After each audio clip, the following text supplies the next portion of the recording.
What should authors do with bad reviews, negative feedback? What if someone hates your book? What do you do? We're going to go over it because not all feedback is created equal. And there's some feedback you should definitely listen to, and there's some feedback you should just ignore. So we're going to go over that. So, what do you do when someone hates your book or someone replies to an email that you sent out and they're just rude? What do you want to do with that? We're going to go over exactly what to do. So if you got a 1-star review, congratulations. You have finally reached strangers who don't care about your feelings. Because people who leave 1-star reviews, the people who leave reviews either like love it or they hate it. So if you're truly writing for a specific type of reader, you are going to polarize people, right? Like you are going to have some people who love your work and some people who don't love your work. That's part of creating content. So I don't worry about 1-star reviews. I just kind of see this as an indication that I'm reading people who don't know me and have no personal connection to me and don't feel compelled to leave, compulsory 4 or 5-star review to spare my feelings. But more importantly, it's that, we can't please everyone. And as a people pleaser, I really do struggle with this sometimes. But over the years of creating, since I've been doing this since 2015, 2016.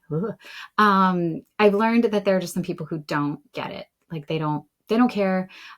They don't want to support you. They're not going to share your work.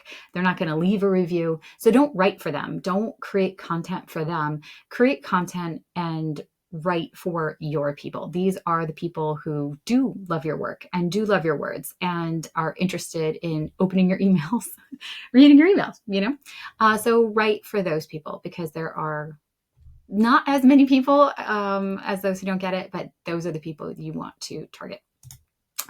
Okay, so there are 3 types of feedback. We're going to talk about constructive criticism quickly, personal taste, and rudeness. Hopefully you get these in different phases of your creation process, I'm hoping, and hopefully you get them in different quantities, but we're going to go through each one. Okay, so with constructive criticism, I don't know why I want this out of the way. Okay, there we go. With constructive criticism, it's constructive if it is focused on the work, not on you. It's not a personal attack. It's not saying, Lisa, you're a bad writer. It's saying, I really liked the pacing of this, but I would change this, this, and this. Or the ending felt a bit rushed. I really wanted more from the characters or whatever. Or, hey, I'm fighting for my life in the first chapter. I have no idea what's going on. Can you introduce a character list at the beginning or something like that? Like that is constructive criticism. And hopefully you get this before publication. A lot of Amazon reviewers or Goodreads reviews try to provide constructive criticism to the author, and it's not helpful at that point. There's really not much you can do. The book is already published. Unless there's something like formatting wise that you need to fix. You can always update that. So that is good. So I love constructive criticism. At first, I hate it because I feel like it's an attack on my work. But then over time, I really do like it because I've always become a better writer. When I work with editors who tear my work apart, I become a better writer. When I work with other authors who aren't afraid to tell me the truth, I become a better writer. So this is by far the most beneficial type of feedback you can get. And you should see your writing and content creation and email generation evolve over time, hopefully. So the next type of feedback is personal taste.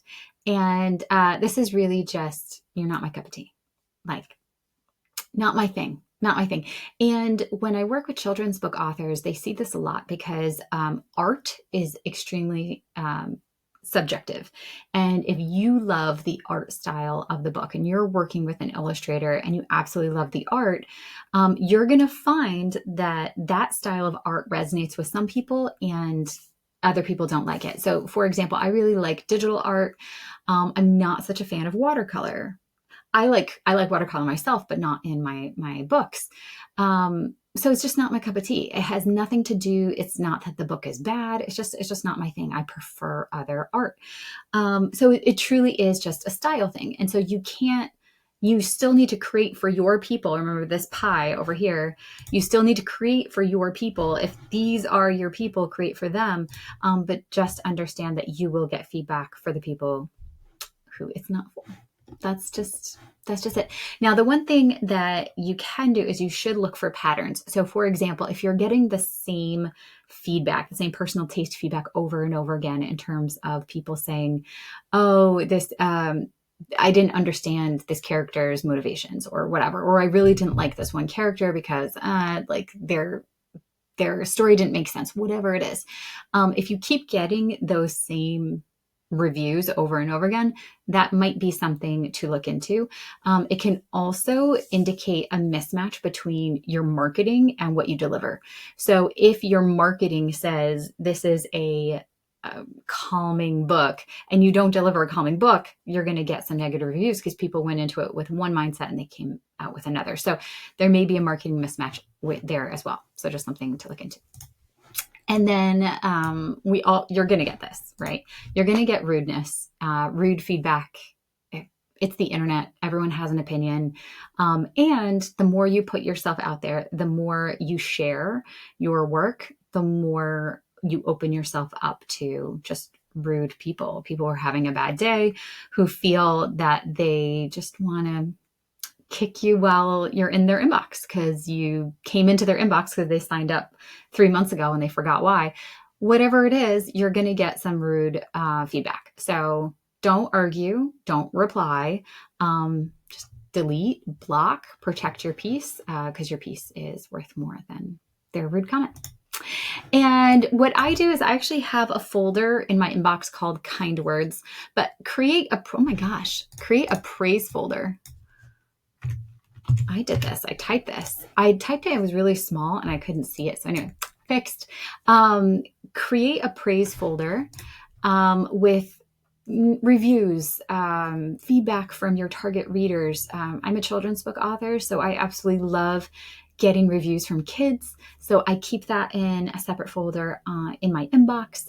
And anytime I'm feeling down, I revisit that because that reminds me of exactly why I write and why I create books and all that good stuff. And it keeps you motivated and it keeps you going. So I highly recommend a praise folder so that you can, anytime you get sort of negative feedback or you're doubting yourself, go ahead and read those kind words. All right. And just remember that haters are going to hate. Okay.